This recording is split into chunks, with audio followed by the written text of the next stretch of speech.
Hi friends, ഏവർക്കും Devu study വേൾഡിൻ്റെ YouTube ചാനലിലേക്ക് സ്വാഗതം.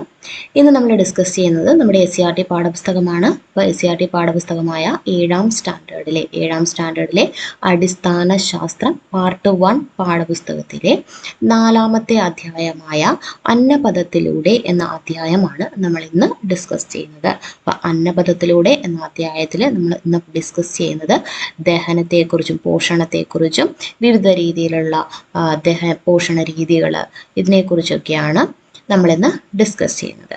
അപ്പോൾ നമുക്ക് അധ്യായത്തിലേക്ക് കടക്കാം.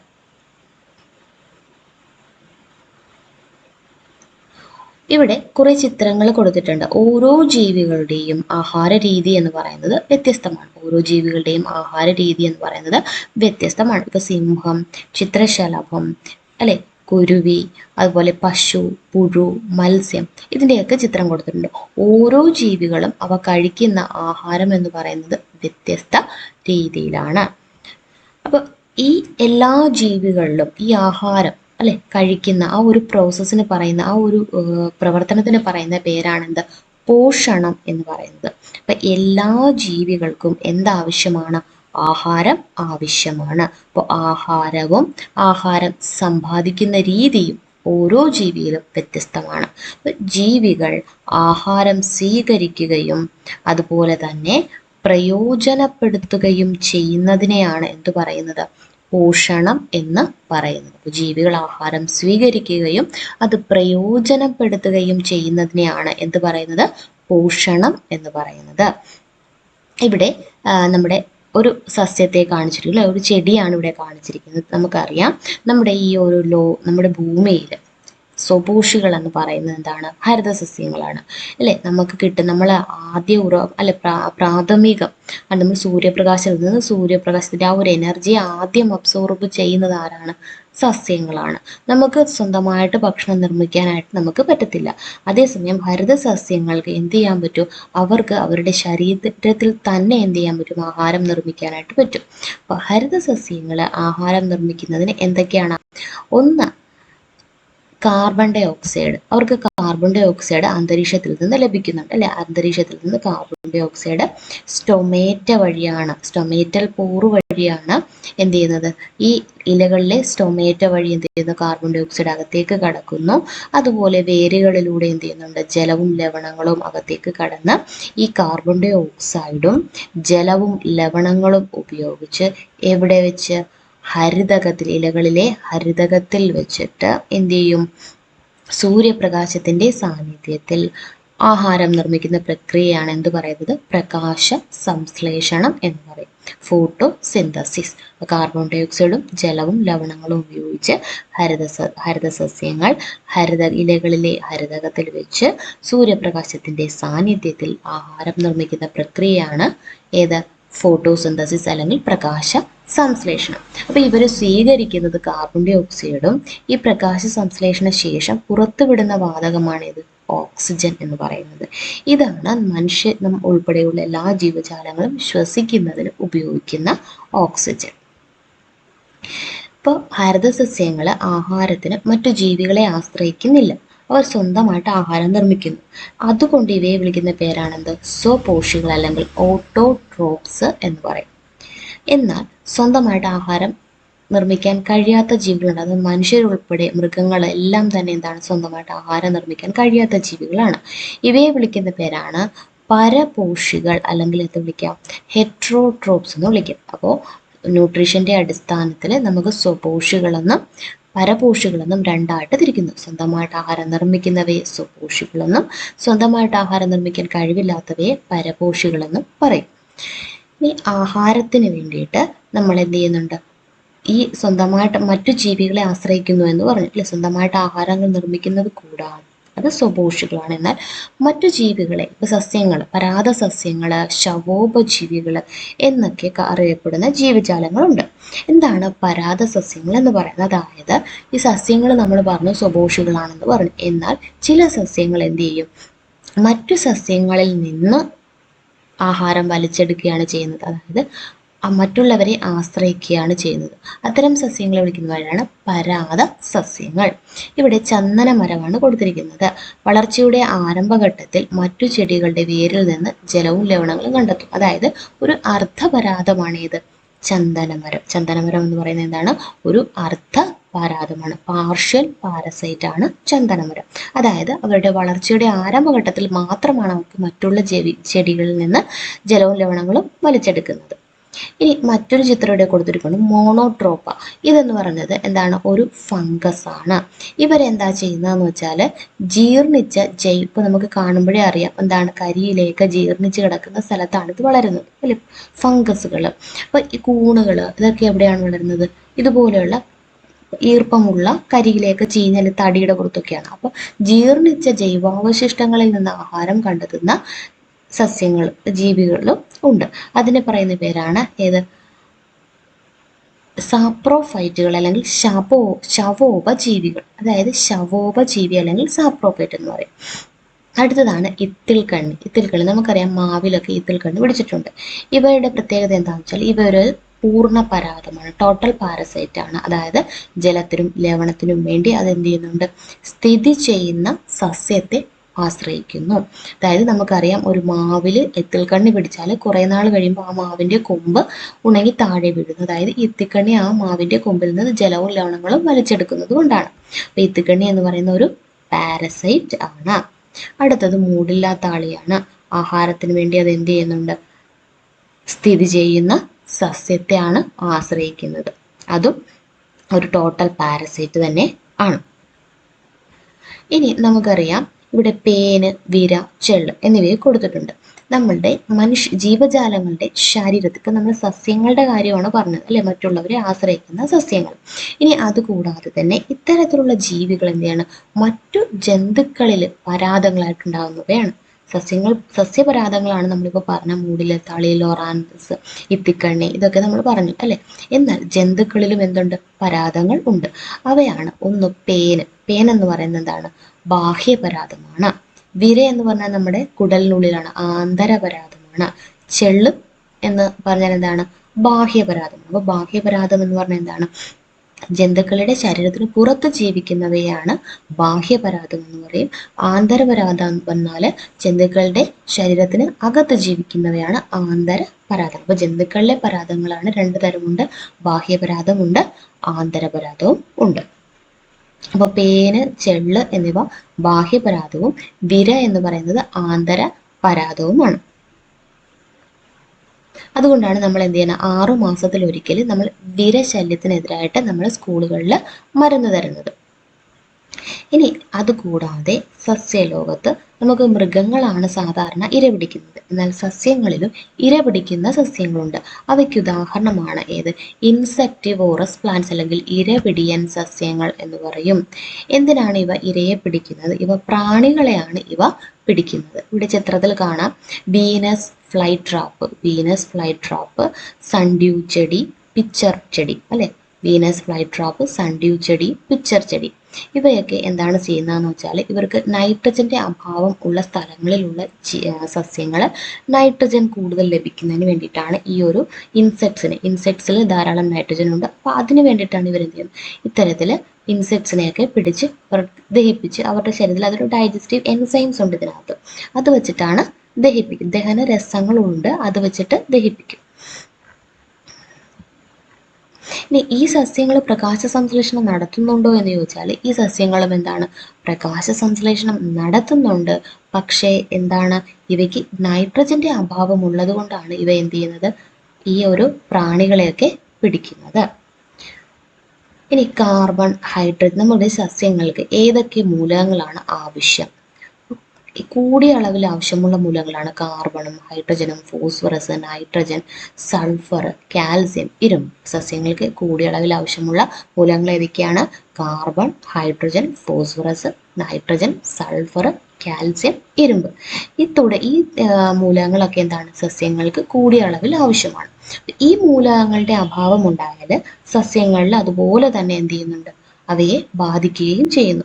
നമുക്കറിയാം നമ്മുടെ അന്തരീക്ഷത്തിൽ 78% എന്തു തന്നെയാണ്? നൈട്രജനാണ്. നമ്മുടെ അന്തരീക്ഷത്തിൽ 78% എന്താണ്? നൈട്രജനാണ്. 78% എന്ത് തന്നെയാണ്? നൈട്രജൻ. പക്ഷെ എന്ത് ചെയ്യാൻ പറ്റില്ല? ഇവയ്ക്ക് അത് അബ്സോർബ് ചെയ്യാനായിട്ട് പറ്റത്തില്ല അല്ലെ? സസ്യങ്ങൾക്ക് ഈ 78% നൈട്രജൻ അബ്സോർബ് ചെയ്യാനായിട്ട് പറ്റത്തില്ല. കാരണം നൈട്രജൻ നേരിട്ട് അബ്സോർബ് ചെയ്യാൻ ആർക്ക് കഴിവില്ല? സസ്യങ്ങൾക്ക് കഴിവില്ല. നൈട്രജൻ നേരിട്ട് അബ്സോർബ് ചെയ്യാൻ സസ്യങ്ങൾക്ക് കഴിവില്ല. അതുകൊണ്ട് തന്നെ എന്ത് ചെയ്യാണ്? ഈ സസ്യങ്ങൾ അന്തരീക്ഷത്തിലെ നൈട്രജൻ അവർക്ക് ഈ 78% ഉണ്ടെങ്കിലും അത് അബ്സോർബ് ചെയ്യാൻ പറ്റത്തില്ല. അവ മണ്ണിലുള്ള നൈട്രജനെയാണ്, മണ്ണിൽ കാണപ്പെടുന്ന നൈട്രേറ്റുകളെയാണ് അവർ ഉപയോഗിക്കുന്നത്. മണ്ണിലുള്ള നൈട്രജനെ അല്ല, നൈട്രേറ്റുകളെയാണ് അവർ എന്ത് ചെയ്യുന്നത്? അവർ ഉപയോഗിക്കുന്നത്. അപ്പം മണ്ണിലുള്ള നൈട്രേറ്റുകൾ. അപ്പോൾ മണ്ണിൽ നൈട്രേറ്റ് എങ്ങനെയാണ് ഉണ്ടാകുന്നത്? മണ്ണിൽ ചില ബാക്ടീരിയകളുണ്ട്. അതാണ് അസറ്റോബാക്ടർ, അതുപോലെ നൈട്രോബാക്ടർ. ഇതൊക്കെ നമുക്കറിയാം. പയറ് ചെടിയുടെ വേരുകളിൽ നമ്മൾ റൈസോബിയം ബാക്ടീരിയകൾ ഉണ്ടെന്ന് പറഞ്ഞു. പയറ് ചെടി എടുത്ത് നോക്കുകയാണെങ്കിൽ അതിൻ്റെ വേരുകൾ ചെറിയ ബൾബ് പോലെ വീർത്തിരിക്കുന്ന ഭാഗം കാണും. അതിൽ റൈസോബിയം ബാക്ടീരിയകളുണ്ട്. അതും നൈട്രജൻ ഫിക്സിംഗ് ബാക്ടീരിയയാണ്. അസറ്റോബാക്ടർ, നൈട്രോബാക്ടർ, ഇത്തരത്തിലുള്ള ബാക്ടീരിയകൾ മണ്ണിൽ കാണപ്പെടും. മണ്ണിൽ കാണപ്പെടുന്ന നൈട്രജൻ ഫിക്സിംഗ് ബാക്ടീരിയകളാണ് ഏത്? Acetobacter, Nitrobacter. ഇവരെന്ത് ചെയ്യും? അന്തരീക്ഷത്തിലെ നൈട്രജനെ നൈട്രേറ്റ് ആക്കി മണ്ണിൽ സംഭരിക്കും. അപ്പോൾ ഈ നൈട്രേറ്റിനെ ആര് സ്വീകരിക്കും? സസ്യങ്ങൾ സ്വീകരിക്കും. എന്നാൽ ചിലതരം മണ്ണിൽ അസിഡിറ്റി കൂടുതലുള്ള, ആസിഡിന്റെ അംശം കൂടുതലുള്ള മണ്ണിൽ ബാക്ടീരിയകൾ ഉണ്ടാവത്തില്ല. ആസിഡിന്റെ അംശം കൂടുതലുള്ള മണ്ണിൽ ബാക്ടീരിയകൾ ഉണ്ടാവത്തില്ല. അപ്പോൾ അത്തരം മണ്ണിൽ നൈട്രജൻ ലഭിക്കില്ല. ആ സാഹചര്യങ്ങളിലുള്ള ചെടികളാണ് പ്രാണികളെ പിടിക്കുന്ന കഴിവ് ആർജിച്ചെടുക്കുന്നത്. അപ്പോൾ പ്രാണികളുടെ ശരീരം വിഘടിപ്പിച്ച് ഇവരെന്ത് ചെയ്യും? ആവശ്യമായ നൈട്രജൻ സ്വീകരിക്കുകയാണ് ഈ ചെടികൾ ചെയ്യുന്നത്. അപ്പോൾ ഇതിൽ നമുക്ക് സസ്യങ്ങൾക്ക് ഏറ്റവും അത്യാവശ്യമുള്ള മൂലകങ്ങൾ ഏതൊക്കെയാണ്? Carbon, hydrogen, phosphorus, nitrogen, sulphur, calcium, ഇരുമ്പ്. ഇവ നമുക്ക് ഈ നമ്മുടെ സസ്യങ്ങൾക്ക് ഏറ്റവും അത്യാവശ്യമുള്ള മൂലകങ്ങളാണ്. മണ്ണിലെ കാണപ്പെടുന്ന നൈട്രജൻ ഫിക്സിംഗ് ബാക്ടീരിയകൾ ഏതൊക്കെയാണ്? അസറ്റോബാക്ടറും നൈട്രോബാക്ടറുമാണ്. ഇനി മനുഷ്യരിൽ ആഹാരം അല്ലെ? ആഹാരം മനുഷ്യരിൽ പല പ്രോസസ്സുകൾ വഴിയാണ് നമ്മളെ ദഹന പ്രക്രിയ നടക്കുന്നത്.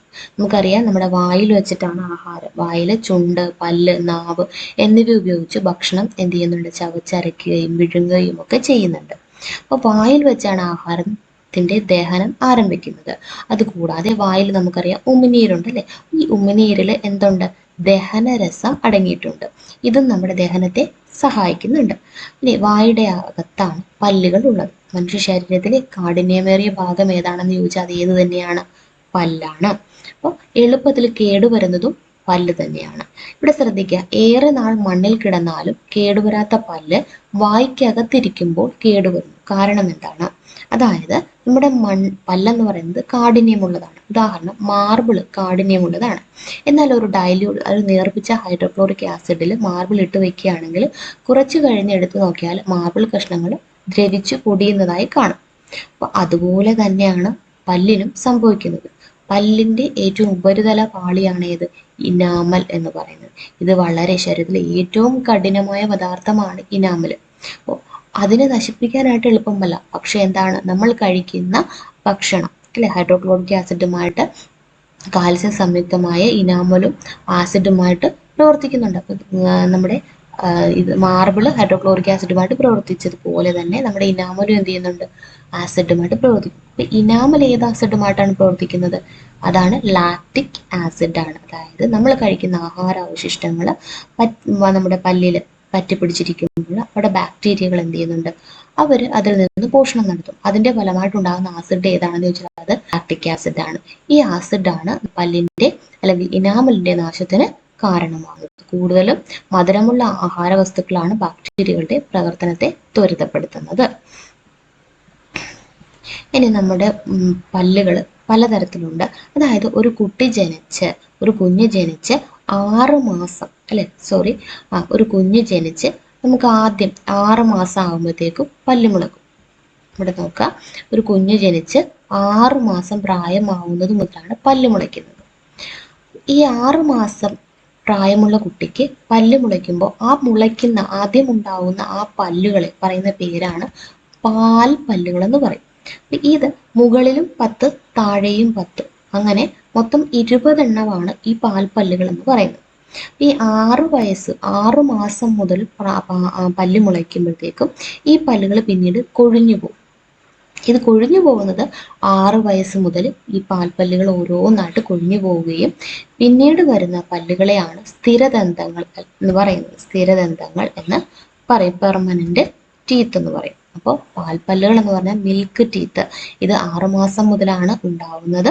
ഇത് മൊത്തം 20 എണ്ണമാണ് പാൽപ്പല്ലുകൾ. ഇത് സ്ഥിരദന്തങ്ങളല്ല. ഇത് നമുക്ക് മുളച്ച് കുറച്ച് നാൾ കഴിയുമ്പോൾ 6 വയസ്സാകുമ്പോൾ തൊട്ട് ഈ പല്ലുകൾ അങ്ങ് കൊഴിഞ്ഞു പോയിട്ട് പുതിയ പല്ലുകൾ ആ ഭാഗത്തേക്ക് വരും. ആ പല്ലുകളെ പറയുന്ന പേരാണ് സ്ഥിരദന്തം. ഇത് നമുക്ക് എന്ത് ചെയ്യാൻ പറ്റില്ല. ഇത് പോയി കഴിഞ്ഞാൽ പിന്നീട് ഉണ്ടാവത്തില്ല. ഇത് പൊട്ടിപ്പോവുകയോ അല്ലെ പറഞ്ഞു പോവുകയോ ചെയ്താൽ പിന്നീട് പല്ലുകൾ സ്ഥിരദന്തങ്ങൾക്ക് പകരം പല്ലുകൾ ഉണ്ടാവത്തില്ല. ഇനി ഏറ്റവും അവസാനം ഉണ്ടാവുന്ന പല്ലുകളെയാണ് അണപ്പല്ലുകൾ എന്ന് പറയും.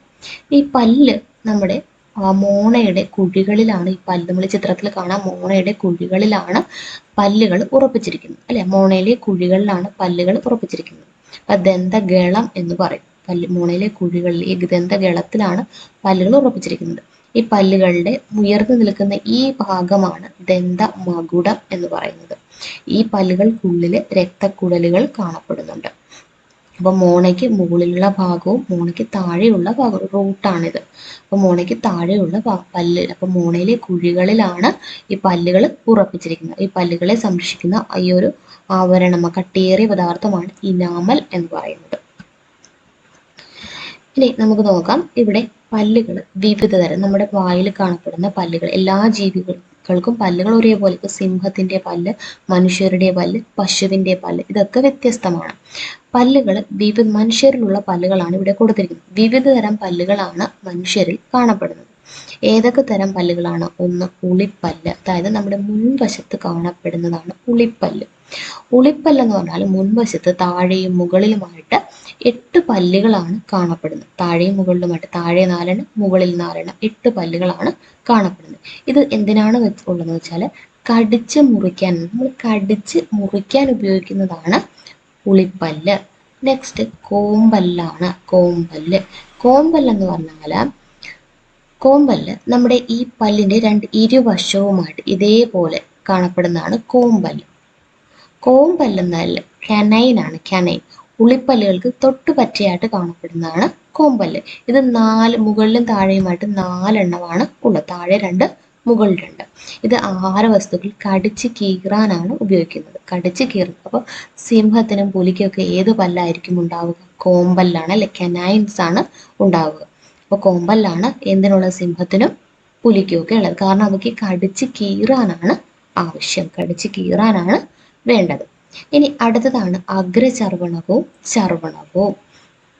അത് ഇവിടെ കാണുന്ന അല്ലെ, കോമ്പല്ലിന് ശേഷം കാണുന്ന പല്ലുകളാണ് അഗ്രചർവണകം, ചർവണകം. ഇത് ചവച്ചരക്കാൻ വേണ്ടി കോമ്പല്ലിന് സമീപം ഇരുവശങ്ങളിലും മുകളിലും താഴെയുമായിട്ട് 8 പല്ലുകളാണ് എന്തുള്ളത്? അഗ്രചർവണകം ഉള്ളത്. ഇത് ചവച്ചരയ്ക്കാനാണ് സഹായിക്കുന്നത്. ഇനി ചർവണകം എന്ന് പറഞ്ഞാൽ അഗ്രചർവണങ്ങളെ തുടർന്ന് മുകളിലും താഴെയുമായിട്ട് 12 പല്ലുകൾ. അപ്പോൾ ഉളിപ്പല്ല് എത്ര എണ്ണമാണ്? 8 എണ്ണം. കോമ്പല്ല് 4 എണ്ണം. അഗ്രചർവണകം 8, ചർവണകം 12 എണ്ണം. മുകളിലും താഴെയുമായിട്ട് 12 എണ്ണം. ഇത് ചവച്ചരയ്ക്കാനാണ് സഹായിക്കുന്നത്. അപ്പോൾ ഉളിപ്പല്ല് 8, അതുപോലെ അഗ്രചർവണവും 8 ആണ്. കോമ്പല്ല് 4ഉം ചർവണകം 12ഉമാണ് ഉള്ളത്. അപ്പോൾ അഗ്രചർവണകവും ചർവണകവും ചവച്ചരയ്ക്കാനാണ് ഉപയോഗിക്കുന്നത്. ഇതാണ് നമ്മുടെ വിവിധ തരത്തിലുള്ള പല്ലുകൾ എന്ന് പറയുന്നത്. ഇവിടെ നമ്മുടെ പുലിയുടെ അല്ലെ, സിംഹത്തിന്റെ പല്ല് കൊടുത്തിട്ടുണ്ട്, പശുവിന്റെ പല്ലും കാണിച്ചിട്ടുണ്ട്. ഇവയ്ക്ക് രണ്ടുപേർക്കും ഒരേപോലെ രീതിയിലുള്ള പല്ലല്ല ഉള്ളത്. കാരണം ഇവയ്ക്ക് കടിച്ച് കീറുകയാണ്, ഇവ ചവച്ചരയ്ക്കുകയാണ് ചെയ്യുന്നത്. അപ്പൊ രണ്ടിനും വ്യത്യസ്ത തരം പല്ലുകളാണ് ആവശ്യം. കാരണം മാംസാഹാരികൾ ആഹാരം കടിച്ച് കീറുകയാണ്, അപ്പൊ കോമ്പല്ലാണ് അവർക്കുള്ളത്. സസ്യാഹാരം കടിച്ച് മുറിക്കുകയാണ്, അപ്പൊ ചവച്ചരയ്ക്കാൻ സഹായിക്കുകയായിട്ടുള്ള പല്ലുകളാണ് അവയ്ക്ക് ഉള്ളത്. ഇനി നമുക്കറിയാം, നമ്മുടെ ആഹാരം പറയുന്നത് ആദ്യം എവിടെ നിന്നാണ്? ഏറ്റവും ആദ്യം വരുന്നത് വായിലാണ് അല്ലെ. ഏറ്റവും ആദ്യം വായിൽ നിന്നാണ് നമ്മുടെ ആഹാരം തുടങ്ങുന്നത്. വായിൽ നിന്ന് ചവച്ചരച്ച് വായിൽ ഉമിനീരുമായി ചേർന്ന് അതെന്ത് ചവച്ചരച്ച് പല്ലുകൾ ചവച്ചരച്ച് നാക്ക് അത് വിഴുങ്ങി എന്ത് ചെയ്യും നമ്മുടെ അന്നനാളത്തിലൂടെ എവിടെയാണ് എത്തുന്നത്? ആമാശയത്തിലാണ് എത്തുന്നത്. അന്നനാളം വഴി ആമാശയത്തിലാണ് എത്തുന്നത്. ഇങ്ങനെ അന്നനാളം വഴി ആമാശയത്തിലേക്ക് എത്തുന്നതിന് ഈ അന്നനാളത്തിലൂടെയുള്ള ഈ ആഹാരത്തിന്റെ തരംഗ രൂപത്തിലുള്ള ആ ഒരു ചലനത്തിന് പറയുന്ന പേരാണ് പെരിസ്റ്റാൾസിസ് എന്ന് പറയും. അന്നനാളത്തിലൂടെയുള്ള ആഹാരത്തിന്റെ തരംഗ രൂപത്തിലുള്ള ചലനത്തിന് പറയുന്ന പേരാണ് പെരിസ്റ്റാൾസിസ് എന്ന് പറയും. ഇവ ആമാശയ ഭിത്തിയുടെ ചലനം മൂലം ആമാശയത്തിൽ വെച്ച് ആഹാരം എന്ത് ചെയ്യുന്നുണ്ട്? കുഴമ്പ് രൂപത്തിലാവും. ആമാശയ ഭിത്തിയിലൂടെ എന്ത് ചെയ്യും? ഈ ആമാശയ ഭിത്തിയുടെ ചലനം, അങ്ങോട്ടും ഇങ്ങോട്ടുമുള്ള ചലനം മൂലം ആമാശയ ഭിത്തിയിൽ വെച്ചിട്ട് ആഹാരം എന്ത് ചെയ്യും? നമ്മൾ കഴിച്ച ആഹാരം ആമാശയത്തിൽ വെച്ച് കുഴമ്പ് രൂപത്തിൽ ആകുന്നു. ആമാശയത്തിൽ ദഹനരസങ്ങളുണ്ട്. ആ ആഹാരത്തെ എന്ത് ചെയ്യുന്നുണ്ട്? അവ രാസീയമായിട്ട് ദഹിപ്പിക്കുന്നു. ആമാശയത്തിൽ ധാരാളം ദഹനരസങ്ങളുണ്ട്, ഹൈഡ്രോക്ലോറിക് ആസിഡ് ഉണ്ട്.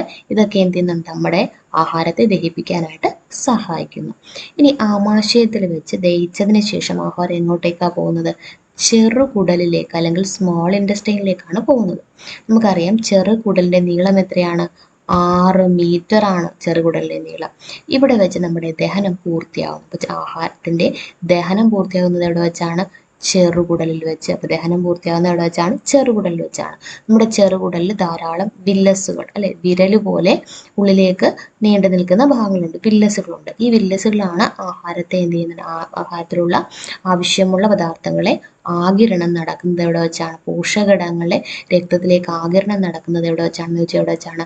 ചെറുകുടലിൽ വെച്ചാണ്. അപ്പൊ ദഹനം പൂർത്തിയാക്കുന്നത് ചെറുകുടലിൽ വെച്ചാണ്.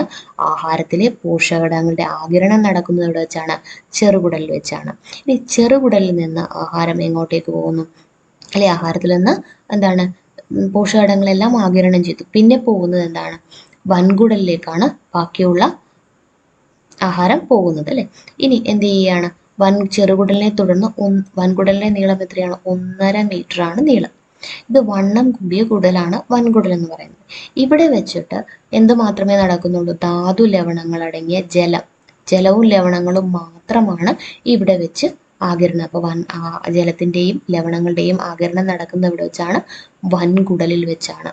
അതിനുശേഷം അവശേഷിക്കുന്നതാണ് എന്ത്? വേസ്റ്റ് ആണ്, മലമാണ് അല്ലെ. ഇത് മലാശയത്തിൽ സംഭരിച്ച് മലദ്വാരം വഴി പുറത്തേക്ക് പോകും. ഇങ്ങനെയാണ് നമ്മൾ കഴിക്കുന്ന ആഹാരത്തിന്റെ ഒരു രീതി എന്ന് പറയുന്നത് അല്ലെ. ആഹാരം പോകുന്ന വഴികളാണ് ഇവിടെ കൊടുത്തിട്ടുണ്ട്. ദഹന വ്യവസ്ഥ: വായിൽ നിന്ന് ഉമിനീര്, പല്ല്, നാവ് ഇതൊക്കെ ഉപയോഗിച്ച് ചവച്ചരച്ച ഭക്ഷണം എങ്ങനെ?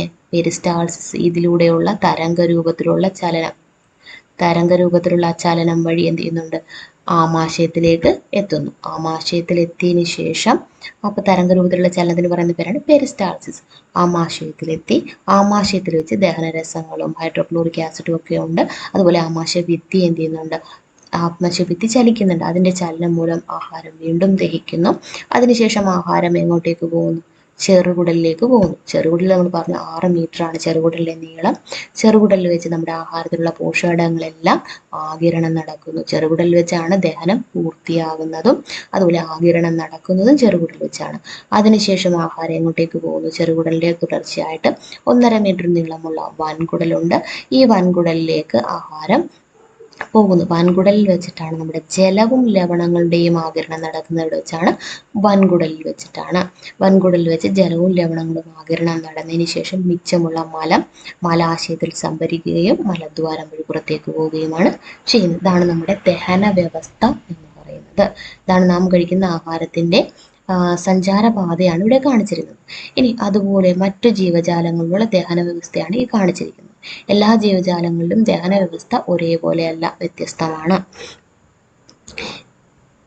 ഇനി ദഹന വ്യവസ്ഥയും മദ്യപാനവും. ദഹന വ്യവസ്ഥയെ മദ്യപാനം ബാധിക്കുമ്പോൾ മദ്യം ആമാശയത്തിലെ മൃദുലമായ പാളികളിൽ വ്രണമുണ്ടാക്കുന്നു. ഇതാണ് അൾസറിന് കാരണമാകും. അൾസറിന് കാരണമാകും. അതുപോലെ അൾസർ അസിഡിറ്റി കൂടിയാലും അൾസർ ഉണ്ടാകും. അതുപോലെ മദ്യം അമിതമായിട്ട് ഉപയോഗിക്കുന്നതും അൾസറിന് കാരണമാവും. അമിത മദ്യപാനം മൂലം കരളിന് വീക്കം സംഭവിക്കുന്നു.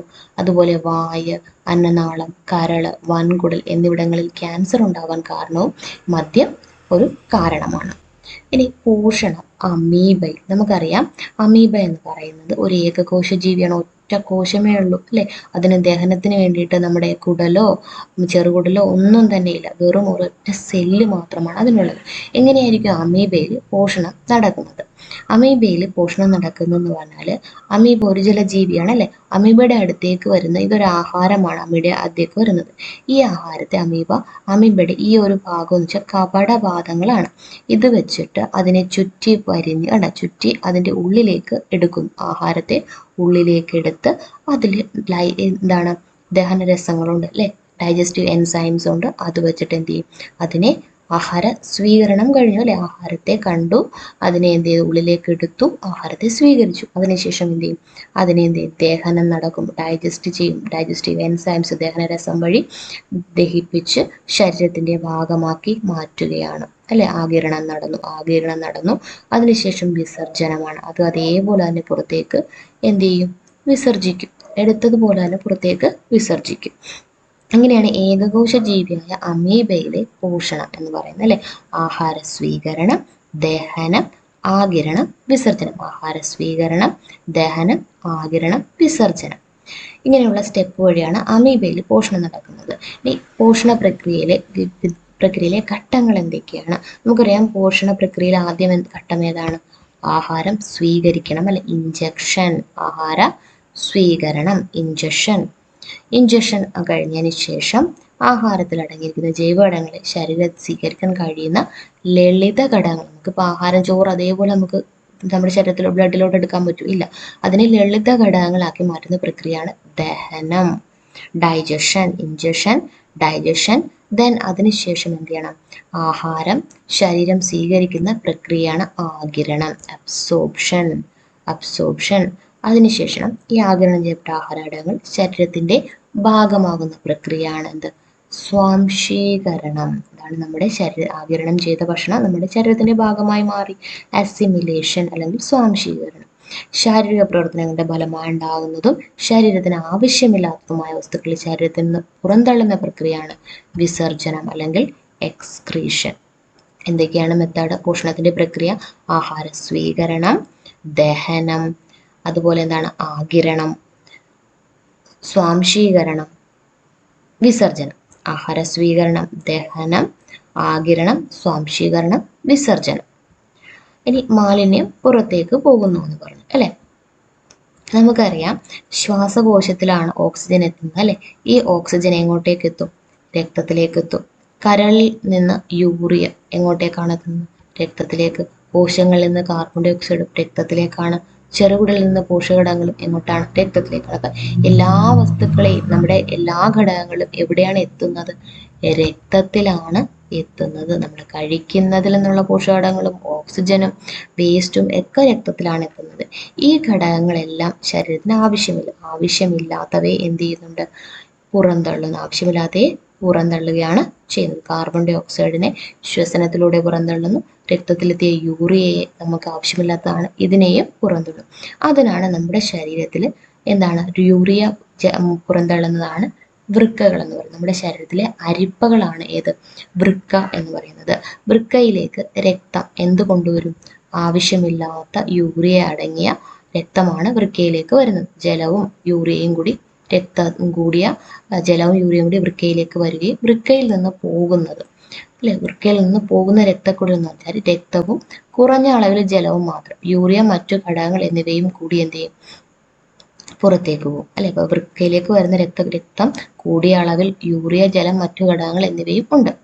അപ്പൊ ഇത് കൊണ്ടുവന്നിട്ട് ഇവിടെ ഇട്ട് അരിച്ച് ആണ് മൂത്രമായിട്ട് പുറത്തേക്ക് കളയുന്നത് അല്ലെ. അതുപോലെ എന്താണ്? വൃക്കയിൽ നിന്ന് നമ്മുടെ ശരീരത്തിലേക്ക് തിരിച്ചു പോകണില്ലാത്ത എന്താണ്? രക്തവും കുറഞ്ഞ അളവിൽ ജലവുമേ ഉള്ളൂ.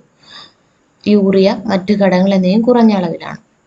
അപ്പോൾ ശരീരത്തിലെ അരിപ്പകളാണ് ആര്? നമ്മുടെ വൃക്കകൾ എന്ന് പറയുന്നത്, കിഡ്നി എന്ന് പറയുന്നത്. ശരീരത്തിലെ അരിപ്പകളാണ് കിഡ്നി എന്ന് പറയുന്നത്. ഇവയാണ് നമ്മുടെ മൂത്രത്തെ പുറന്തള്ളുന്നത്. അതായത് യൂറിയയും ജലത്തെയും പുറന്തള്ളുന്ന ആരാണ്? വൃക്കകളാണ്. വൃക്കകളുടെ ധർമ്മം എന്ന് വെച്ചാൽ, നമ്മൾ വേനൽക്കാലത്ത് ത്വക്കിലൂടെ കൂടുതൽ ജലാംശം പുറത്തേക്ക് പോകുന്നു.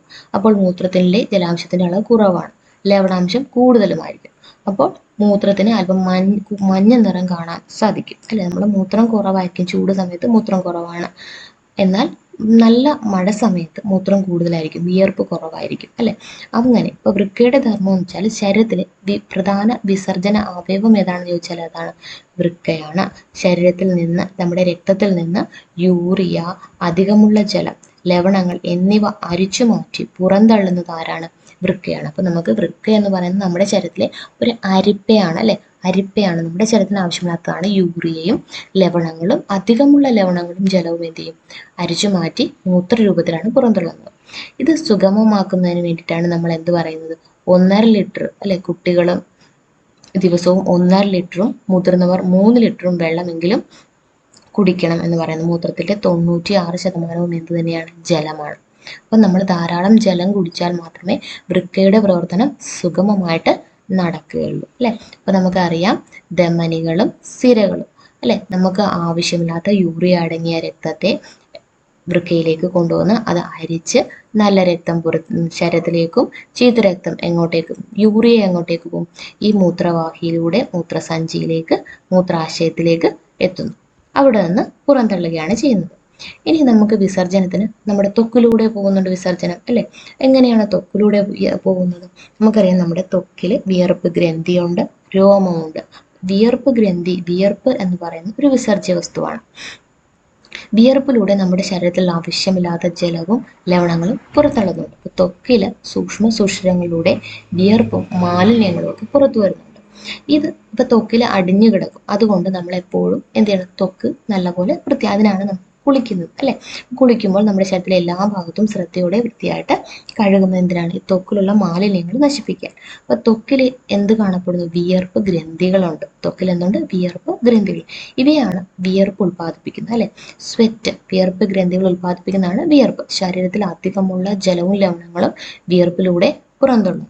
അപ്പം നമ്മൾ വൃക്കയിലൂടെ പുറന്തള്ളുന്നു എന്ന് പറഞ്ഞു, അതുപോലെ എന്താണ് വൃക്ക അരിച്ചു മാറ്റുന്നു എന്ന് പറഞ്ഞു, അതുപോലെ നമ്മുടെ വിയർപ്പിലൂടെയും ജലവും ലവണങ്ങളും പുറന്തള്ളുന്നുണ്ട്. അപ്പം നമ്മുടെ ശരീരത്തിന്റെ താപനില ക്രമീകരിച്ച് നിലനിർത്താൻ സഹായിക്കുന്ന ഒരു പ്രവർത്തനമാണ് ഇത് വിയർക്കൽ എന്ന് പറയുന്നത്. അപ്പൊ അമിതമായ ജലവും ലവണങ്ങളും ശരീരത്തിൽ നിന്ന് നഷ്ടപ്പെടുന്ന അവസ്ഥയാണ് നിർജ്ജലീകരണം. അപ്പൊ വിയർപ്പ് ഒരു തരത്തിൽ എന്താണ്? ഒരു വിസർജന പ്രക്രിയയാണ്. ഇനി നമുക്കറിയാം നമ്മുടെ ജീവജാലങ്ങളിൽ വിസർജനം നടക്കുമ്പോൾ സസ്യങ്ങളിലും വിസർജനം നടക്കുന്നുണ്ട്. ജന്തുക്കളിലെ പോലെ തന്നെ സസ്യങ്ങളിൽ വിസർജനം എന്ന് പറഞ്ഞാൽ മാലിന്യങ്ങൾ അവരെന്ത് ചെയ്യും? തൊലിയിൽ സംഭരിച്ചു വെക്കുകയും അവ പിന്നീട് അടർന്നു പോവുകയാണ് ചെയ്യുന്നത്. നമ്മൾ കണ്ടിട്ടുണ്ട് അല്ലെ. അപ്പൊ മാലിന്യങ്ങൾ തൊലിയിൽ സംഭരിച്ചു വെക്കുകയും പിന്നീട് അത് അടർന്നു പോവുകയും ചെയ്യുന്നു. അതുകൂടാതെ കാണ്ഡത്തിൽ നിന്ന് ഇതേപോലെ പൊട്ടിയൊലിച്ചിട്ട് നമുക്ക് എന്ത് ചെയ്യാം? ഈ കറകളിലൂടെയൊക്കെ അവരെന്ത് ചെയ്യും? മാലിന്യം പുറന്തള്ളും. അപ്പൊ ഇതാണ് സസ്യങ്ങളിലെ മാലിന്യ വിസർജന രീതി എന്ന് പറയുന്നത്.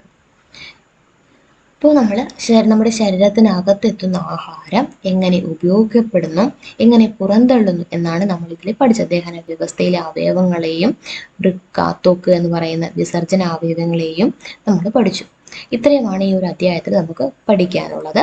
അപ്പോൾ അധ്യായം നിങ്ങൾക്ക് ഇഷ്ടമായെന്ന് വിചാരിക്കുന്നു. അപ്പോൾ അടുത്ത അധ്യായമായിട്ട് കാണും വരെ താങ്ക് യു.